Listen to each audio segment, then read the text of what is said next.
I hope we're a little more refreshed. I want to start out by, apologizing for being tired last night, because I realize I've been a camper too, and what I've noticed, and I've tried to avoid as the speaker is, as the camper, I notice as the week goes on, the speaker gets tired and less enthusiastic, and things kind of drop off. And I've really tried to make sure I protect myself to not be tired, and because I know you guys get more tired as the week goes on, and therefore you're not going to go past my energy.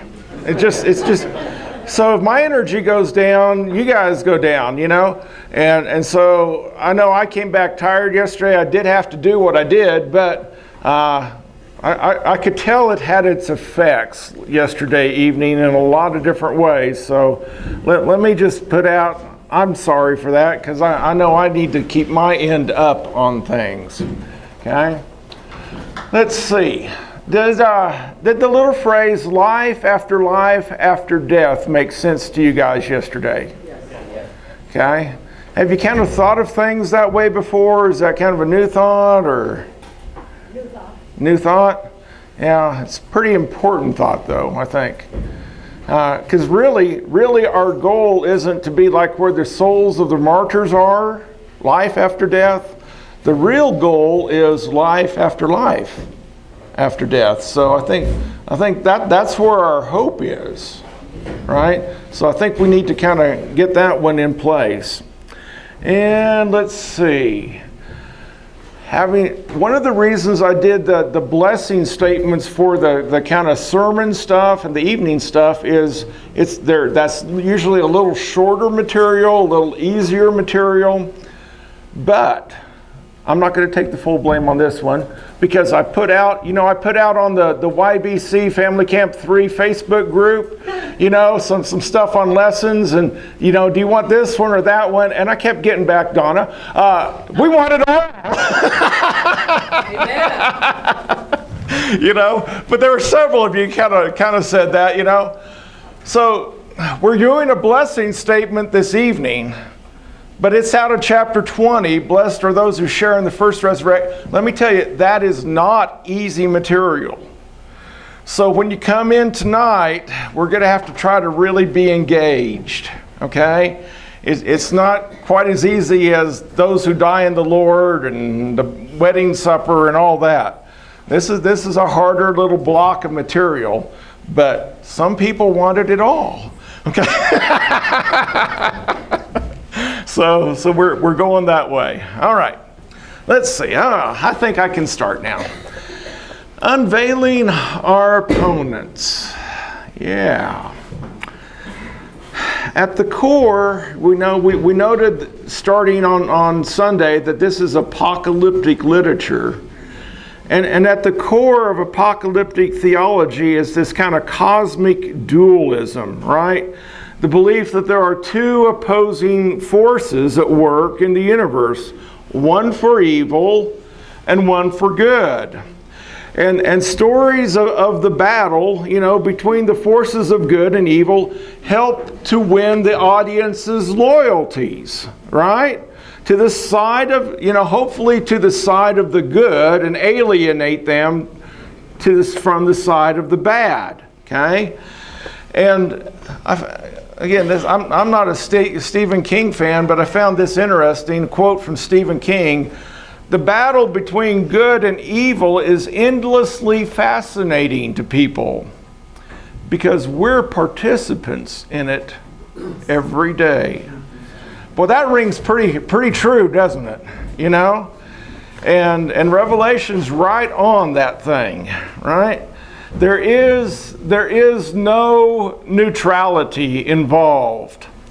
And, Brandon wanted me to get George Thorogood in yesterday, and I failed. But you know what? I can do that today. It's all right, Clark. Because you know what? We're going to unveil our opponents, and they are bad to the bone.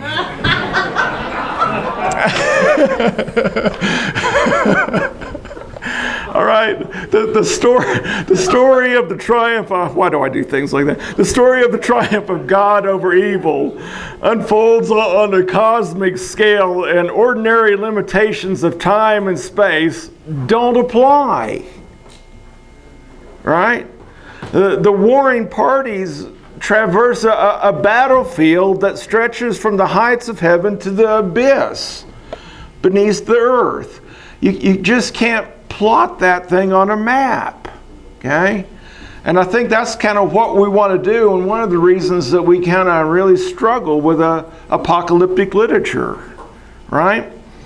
And I think that's relevant for us as we start then talking about Roman numeral 1 there, the powers of darkness. You know, the Apostle Paul wrote over in Ephesians chapter 6 and verse 12, we don't wrestle against flesh and blood, but against the rulers, against the authorities, against the cosmic powers over this present darkness, against the spiritual forces of evil in the heavenly place. And clearly what we're looking at here is kind of the manifestation of these spiritual forces of evil as we move into Revelation 13. And let's see. If we remember Revelation 12, what's happened to the spiritual forces of evil? Losers. Wow, I was really getting worried. This is the first session today. Yeah, you know, 12:9, they've lost the war, right? And ultimately, they can't control the universe. You know, the Satan and his henchmen, right?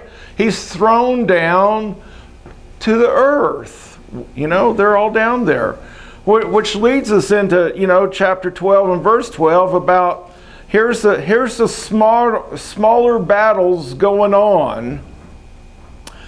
And those battles are pretty vicious.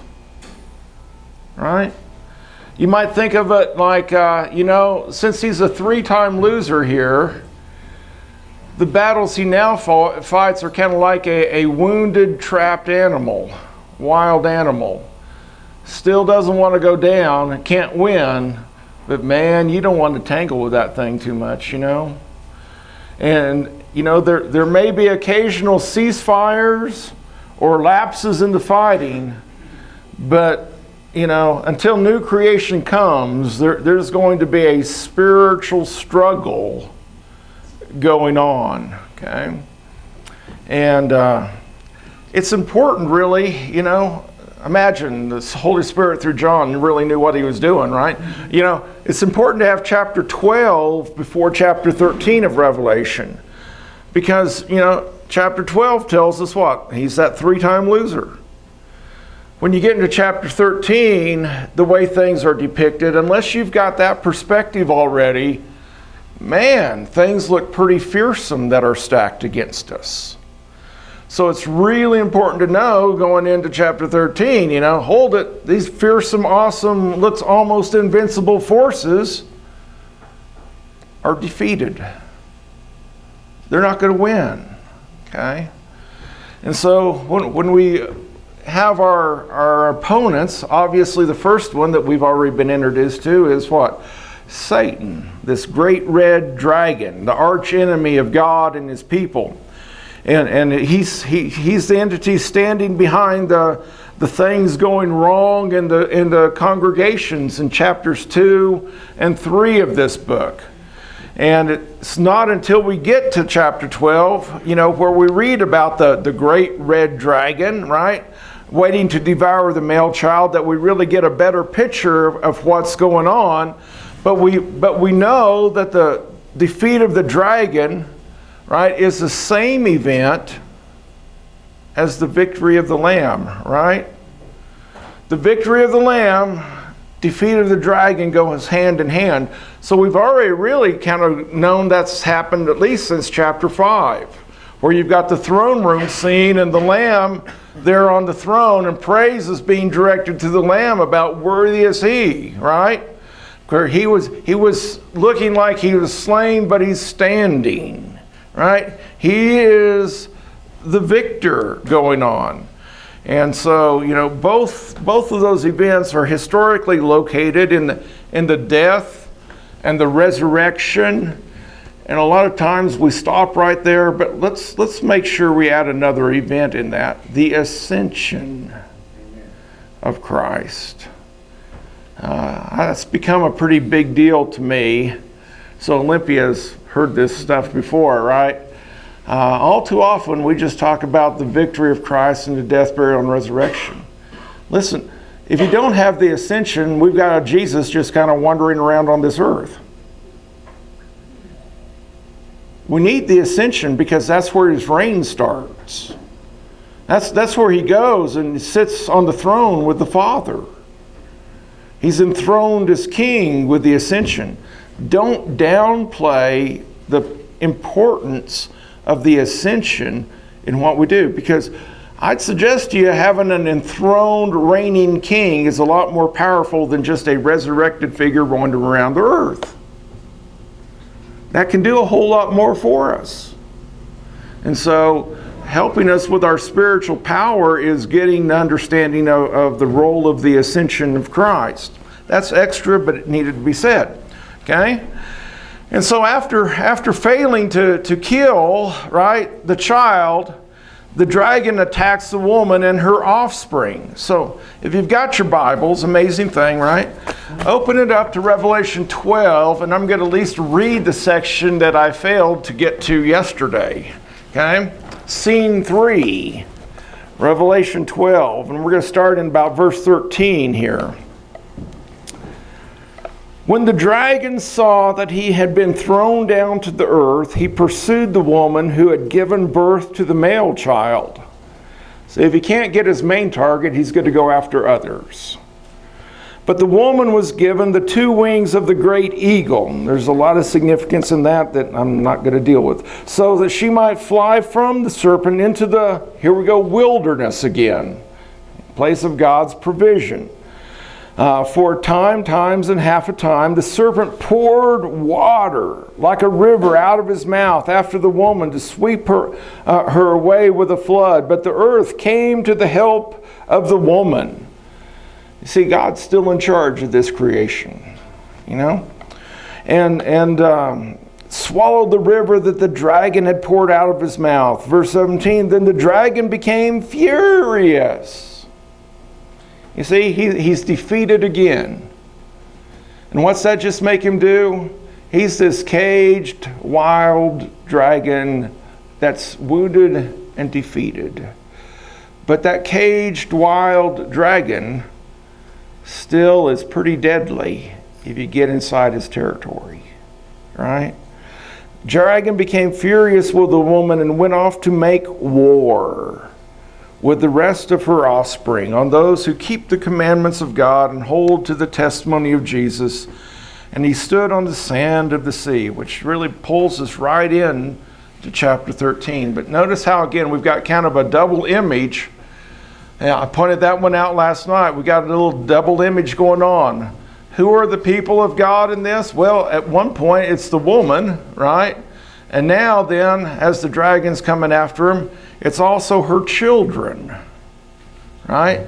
That same concept's through there. So sometimes in Revelation, we've got some pretty fluid images going on, okay? So that takes us to chapter 13, where we've got, the dragon standing on the sand of the sea. And so you open up chapter 13, and I saw this beast coming out of the sea here in a second. But at the last judgment, let's deal with Satan a little bit more. At the last judgment, Satan and his demonic forces will be condemned to eternal torment. We get to that in chapter 20, verses 7 through 10 in Revelation. We're familiar with it from Matthew 25, right?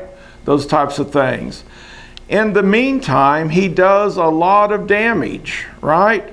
And he constitutes the ultimate source of persecution of the saints. Now, if you work through Revelation, you're going to find at least some of the ways that he works. And I don't know if I got them all even working through Revelation, but one of the ways he works is through deception, right? We've already noted that contrast between truth and falsehood, truth and deceit. Man, you know, if he can deceive you, no matter how close you are to the truth, he'll let you get real close as long as you stay deceived, right? And he also works through persecution, right? And he works through accommodation. Yeah, by that I mean compromise with the world. We accommodate to the world. We don't want to stand out. We don't want to be countercultural. We don't want to be the oddballs. We don't want to be that peculiar people. We want to fit in, right? And so sometimes that leads to unacceptable forms of Christian faith and practice. Sometimes that means compromising the distinct Christian identity that we have, right? And sometimes it just works through people of God being complacent. You know? He doesn't care which tool works. He's got them all in his bag, and he'll use them all. And if he can get you with one of them, he's great. If that one doesn't get you, he'll try the next one. But he's at work, isn't he? But realize this, for Satan to have any power over us, we're going to have to move away from God's truth and believe a lie. And that means we've got to know God's truth, which is communicated to us through his word, right? And that means we kind of got to know the story of the Bible, and we've got to be part of a community of faith where God's word is honored and taught well, right? And we've got to be a people who are consistently studying and applying Scripture to our life. I am not a scuba diver. Like that's an odd thought, Terry?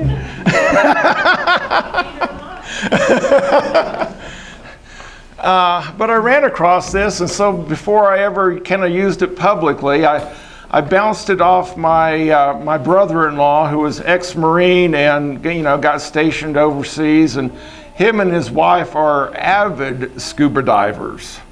So he confirmed the truth of this, so I can go ahead and use it even though I'm not a scuba diver, okay? You can go scuba diving in waters so deep and dark that it's almost impossible to keep from becoming disoriented and confused. Where you can get there where you can't really even see your hand in front of your face. And at that point, you don't know which way is up. And fear can engulf you. And so what do you do when that happens? Well, veteran scuba divers tell you this. You feel the bubbles. You feel the bubbles. When it's pitch black and you have no idea which way to go, you reach up with your hand and you feel the bubbles, because the bubbles always go to the surface. When you can't, hear this, when you can't trust your feelings, right? You can't trust your judgment, you can always trust the bubbles to get you back to the top. You see where I'm going with this? Life is like scuba diving then, right? In that we need a way to determine what's real and true when we can't trust our feelings, and we can't trust our judgment, and we can't trust our intuition. We got to feel the bubbles, right? We got to be into the Word and let the truth guide us to the surface, right? The Bible is our reality book to help us to avoid the deceit of Satan, because he wants us disoriented, not knowing which way to go, not knowing which way is up, not knowing which way is to God. Okay? So he's got tools in his tool case, but hey, he is a 3-time loser. All right. I just like bringing that up. The second opponent that we meet is the sea beast, right? Satan doesn't try to fight every battle himself. You know, he's God's opponent, but he's not God's opposite, right? And Satan seems to work mostly through ungodly systems and ungodly leaders and ungodly people to wage his war against God and his followers. In Revelation 13, Satan rallies two allies through which he seeks to defeat and destroy God's purpose, people, and rule. And so in Revelation 13:1 we read, I saw a beast rising out of the sea with 10 horns and 7 heads, with 10 diadems on his horns and blasphemous names on its head. And so here's the sea beast, right? And he's going to represent a satanic power of persecution and deception and idolatry. And when we read having 7 heads and 10 horns, right? If we get to chapter 17, which we're not in here, okay, but in your reading, if you get to chapter 17, those 7 heads and 10 horns gets identified for us as hills, rulers, and client kings. Okay? And this beast makes blasphemous public claims about its royal power. But it's really clear as you read through chapter 13, especially in verses 2 and 4, the actual power of the sea beast is the dragon.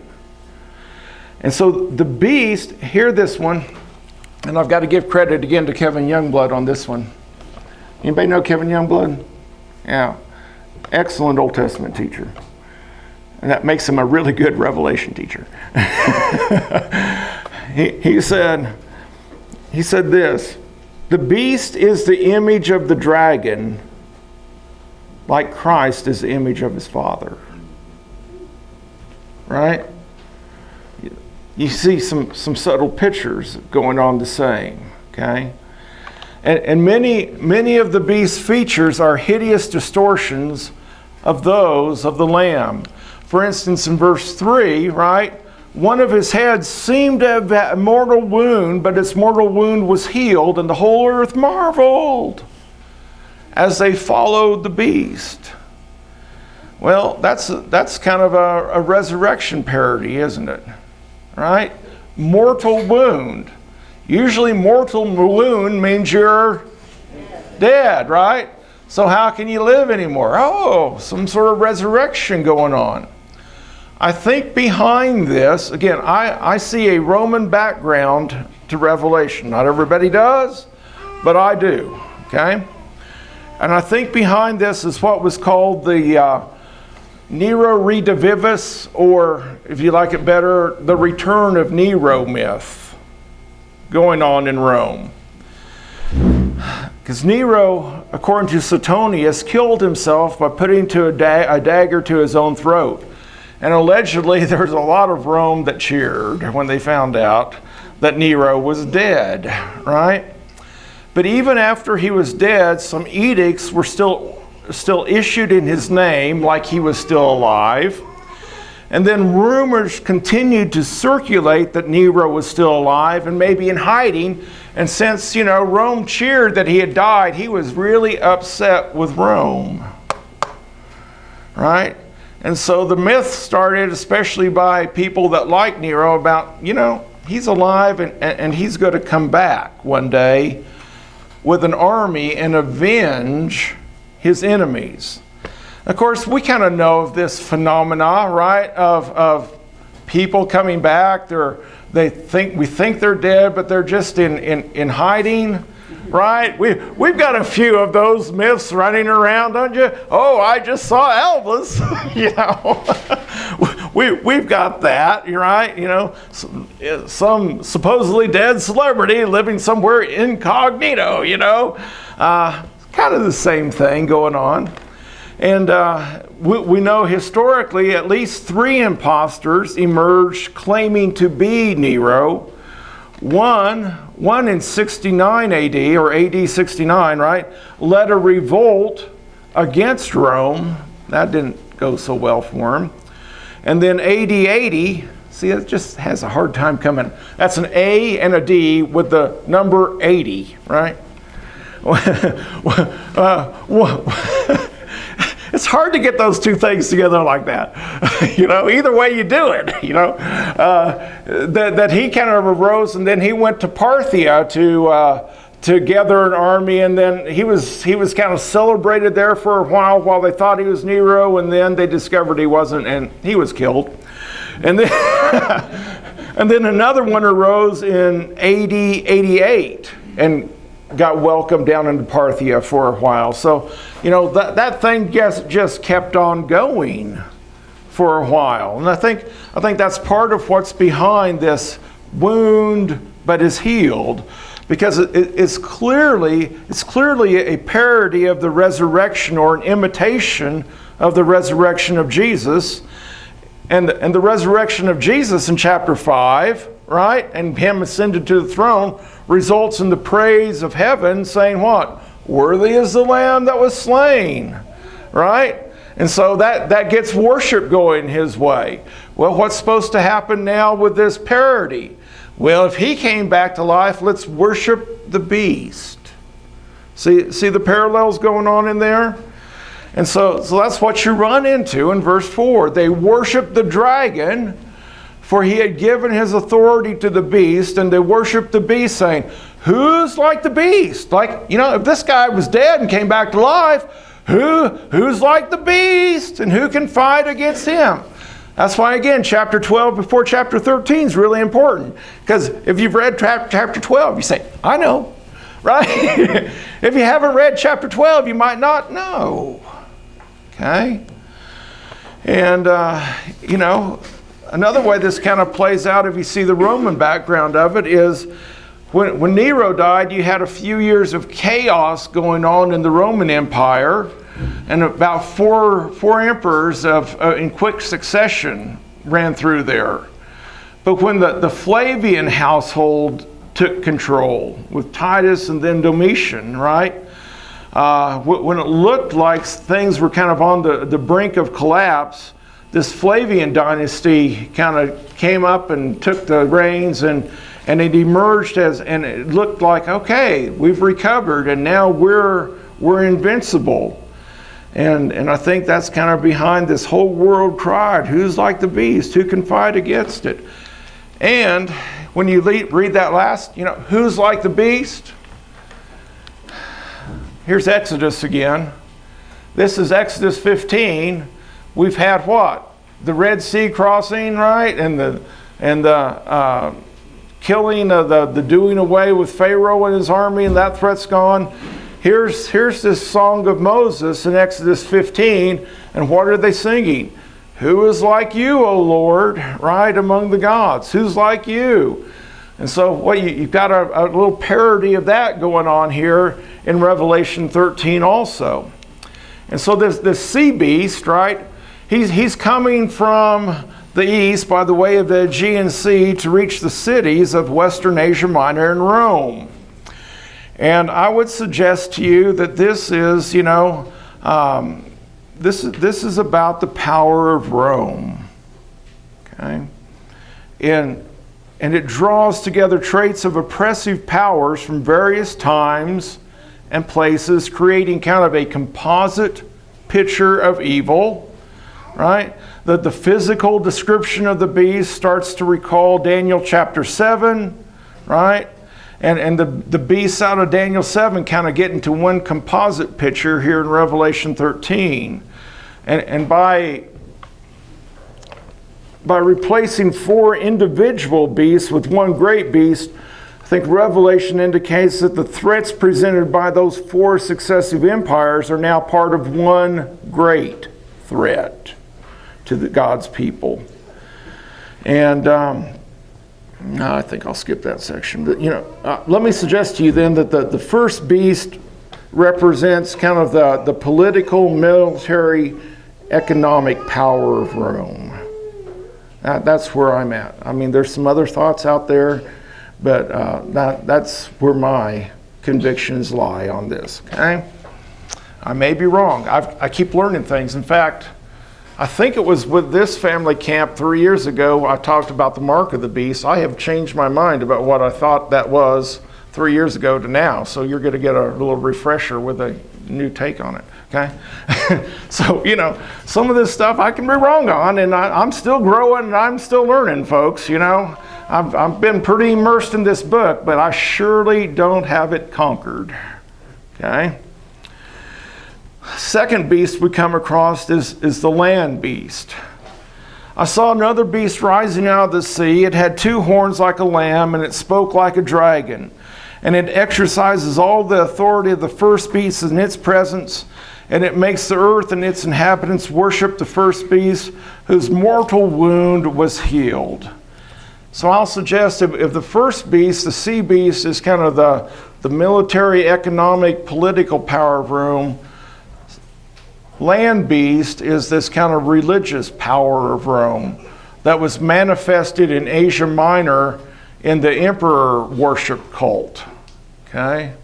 And hopefully maybe we've retained enough from talking about the 7 churches of Asia 3 years ago that clicks with us, and I don't have to revisit much there. Because you had some of those 7 congregations that are represented here vying with one another to be kind of the Rome's pet, if you would, in Asia Minor. Those cities were cuddling up to Rome to have the benefits of Rome. And it's real easy then for the church to want to take part in that and be part of the community. You don't want to be the oddball in the community, right? And so you want to buy into that. And so again, this is resistance literature. Don't do that, right? Right? And so the beast from the Lamb, he also kind of imitates Christ in that he has 2 horns like a lamb. Catch that? But its true character appears, there's 2 horns like the lamb, right? And so that's kind of nice because, and I think that's where it's pointing us to, especially to the religious power, because it's really the dragon speaking through it, but the lamb looks like, here's another lamb. It's communicating the religious aspects of things. But its true character appears with in its speech like a dragon. It makes people worship the beast according to chapter 13 and verse 12. It deceives through great signs, according to verses 13 through 15, and it uses economic persecution to get people to worship the beast in verses 16 and 17. I know I just blew through that really quickly. If I wasn't trying to get as much done today as I am, I could sit and camp and talk to you a while longer, but I'm trying to get a lot in. But those are kind of the main points for what's going on in those verses, right? Just like the dragon, it deceives, and it's using signs to deceive. And there's also, there's that buy and sell text, and all that. So it's got some economic power behind it. And the second beast, this land beast, functions as the false prophet, according to chapter 16 and verse 13, chapter 19 and verse 20, chapter 20 and verse 10, which again puts this beast in the realm of the religious. So there's a lot of marks here saying this is something going on in the religious realm, okay? And so again, I think this is the imperial emperor worship cult going on, okay? Or maybe it's the local authorities that are enforcing the imperial cult stuff. And that takes us down to the mark of the beast. How much time do I got, Garth? 10 minutes. Okay. That's not counting the time you took that wasn't mine. Mike's not a drink for it. You didn't answer that. All right. Let's deal a little bit with the mark of the beast here. And in verse 16, also it causes all, both small and great, both rich and poor, both free and slave, to be marked on the right hand and on the forehead, so that no one can buy or sell unless he has a mark, that is, the name of the beast or the number of its name. This calls for wisdom. Let the one who has understanding calculate the number of the beast, for it is the number of a man, and his number is 666. Okay? Revelation refers to the mark of the beast 7 times. That's probably not by coincidence, right? And the mark of the beast is connected to the name of the beast. The mark of the beast is connected to the worship of the beast. And again, here's another parody. It serves as a counter to the mark of God, or the sealing of God. In chapter 7, God's people get sealed, right? They get marked, right? And we know it's a symbol. You've heard all sorts of stuff about this, haven't you? I don't know who the current, beast and mark of the beast and all that stuff is. I remember a long time ago now when I was teaching at Amarillo College and I was teaching this class, we had a really big community church that was sending me a lot of students. And when I got to Revelation, it was, this is Prince Charles, don't you? How do you do that? He may not be a good guy, but how do you do that, So there's all sorts of weird stuff being said about this, And, it's your credit card numbers and all sorts of weird stuff going on. It's not that.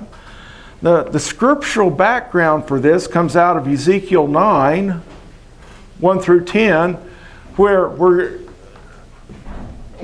Ezekiel's got a vision of God sending this scribe from the temple on out in Jerusalem, and he goes and marks the people that are right with him, and following him out are these beings with skull-crushing instruments, and what they do is they wipe out everybody who's not marked. What that says, though, is that's never been a literal mark, because later on in Ezekiel, you start reading about when the Babylonians come, both the righteous and the wicked die. The point of the mark is to say what? God knows who is his, right? That's the point. It's never been a literal mark. It's not a literal mark for God's people. It's not really a literal mark going on here for the beast, okay? This is another imitation of Christ. And both are stamps of ownership, right? Symbolizing commitment, symbolizing allegiance, demonstrating our thoughts and actions are in harmony with, it's either God or the beast, right? That's what's going on with that.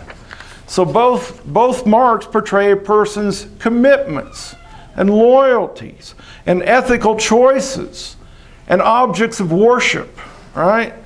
In other words, it's pretty clear going through here that one of the things that Satan attempts to do is to subvert the gospel by imitating it. Any people that have to deal with money that's been schooled in counterfeit money?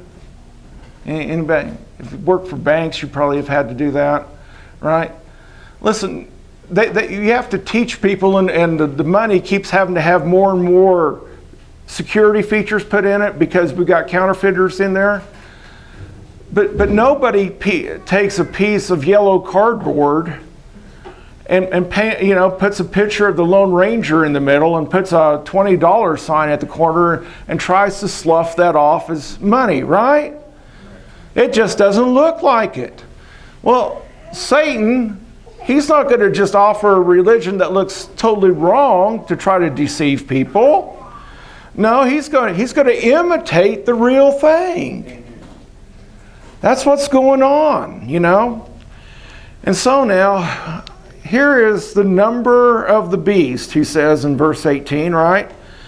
And his number is, again, 666. And this is where I have changed my understanding of this.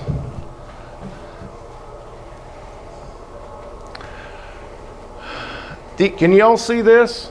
See the difference?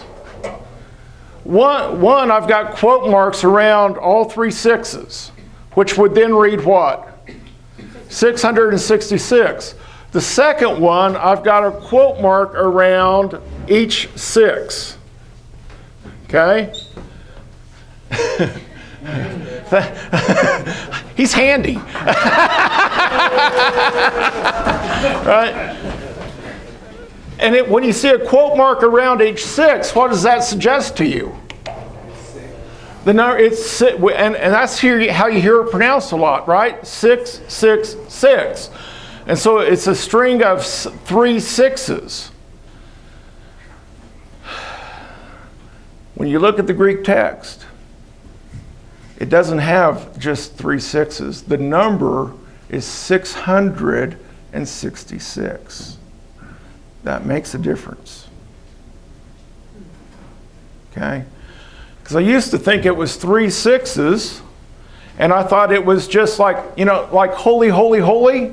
You repeat something 3 times, that just really emphasizes that concept. And 6 is the number of man, falls short of 7, the perfection, right? And so it's just emphasizing. And it's true. He goes ahead and says this is man's number, right? So this enemy is just human. Don't worry about it. It's not going to be invincible. But that's not the totality of how this is coming. You see the difference? Yes. Okay? And then what this is kind of alphanumeric code. There's other fancier words for that, right? Where you assign a numerical value to a name, a word, or a phrase on its letters. And that practice was common both by Jews and Greeks. So this isn't something, again, trying to conceal, right? Revelation's about revealing. And we have a discovery of graffiti on a wall in Pompeii that when we got it, here's the graffiti in Pompeii. I love her whose name is 545. You see, what's that? He's not loving the number 545, right? But he transliterated her name into numbers. And so he's publicly saying, this is the girl I love. And it was common enough, you used it in graffiti that way. Tracking with me? Okay? And so if it's 666, the name would be Nero Caesar. That would be transliterating the Greek into Hebrew. I know it's kind of a big step, and then into numbers, and you get the number 666. If you have the final N on it of Neron Caesar, right? You have the number 616, which just happens to be what some of the papyrus scrolls have as an alternate to 666. But either way, it's telling us this is the way to read this text. Okay?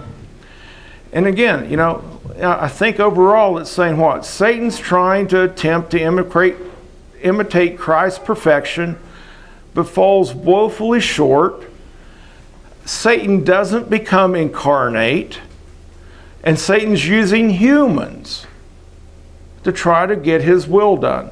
In other words, it's not invincible force that you're after, okay, and that you're against. And so together the two beasts speak of a collaborative correlation of political power and religious sanction that falsely claims to represent the true God and God's will. And all who support this kind of cultural religion, inside or out of the church, however lamb-like it may appear, you end up being an agent of the beast. Okay?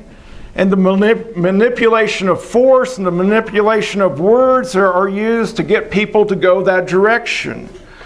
And there's propaganda involved that entices humans to idolize human empire as it goes about expressing its beastly power that in turn wants to appear lamb-like.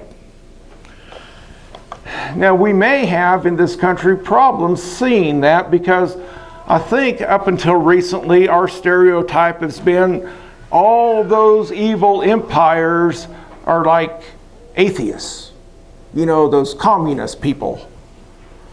But then we've had the rise of Islam, and all of a sudden we can see how religion can be used as a really bad political power, can't we?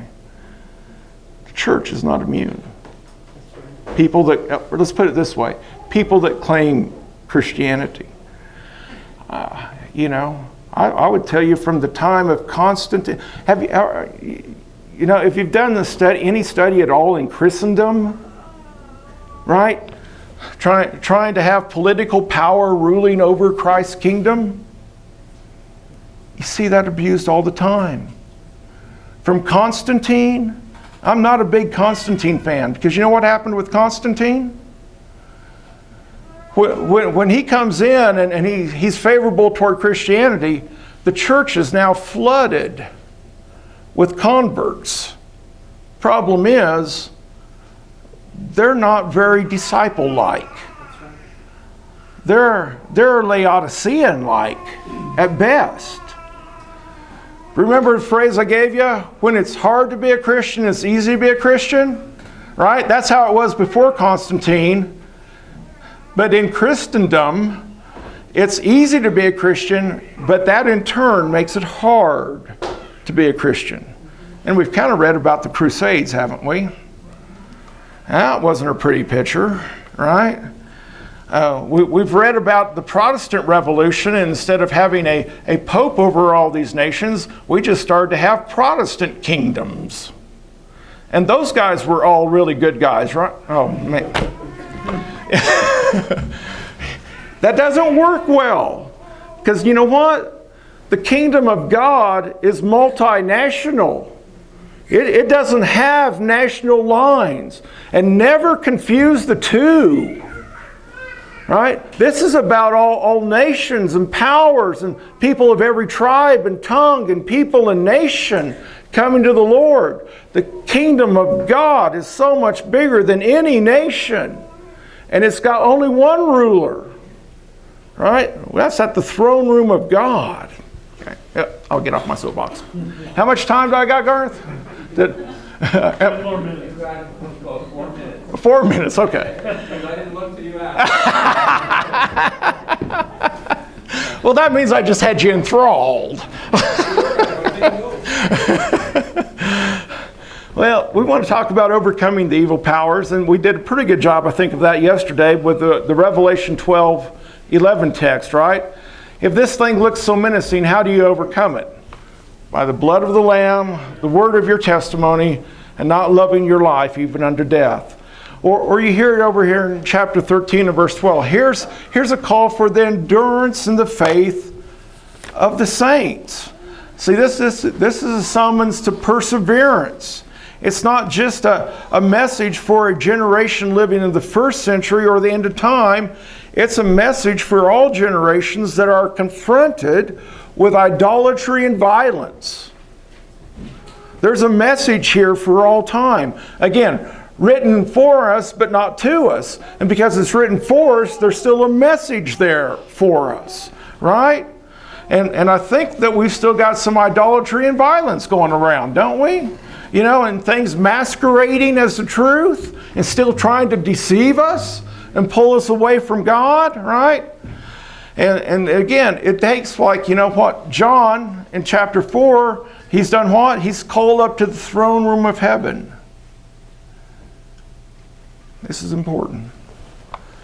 The power of resistance to Rome came from the Christian faith in the one true God. And not to submit to Roman power, not to glorify its violence and its prophets, required a perspective that's a different realm, a different rule, a different look at life to what Rome was propagating, Roman ideology. And that permeated public life. It's the Christian vision of the incomparable God, exalted above all the worldly power. That's what gives us power to resist. And that's what gives us power to persevere. It's the heavenly perspective given in the vision of God's heavenly throne room that makes it possible. Or if I try to remind you from Sunday, it's what? It's getting our imaginations purged from the propaganda of the world and refurbished by going to the throne room of God. And the principal way that happens is in worship. I'm telling you, every Sunday we get together, we're going into the throne room of God together. Right. And when we just twiddle our thumbs and talk to each other, and we've got the wrong audience going on. Yep. I heard a guy say, hey preacher, I didn't get much out of it. He said, well, it wasn't for you anyway. That's right. It's for God. It's for God, right? But we've got to have that perspective. Okay, I think I'm done.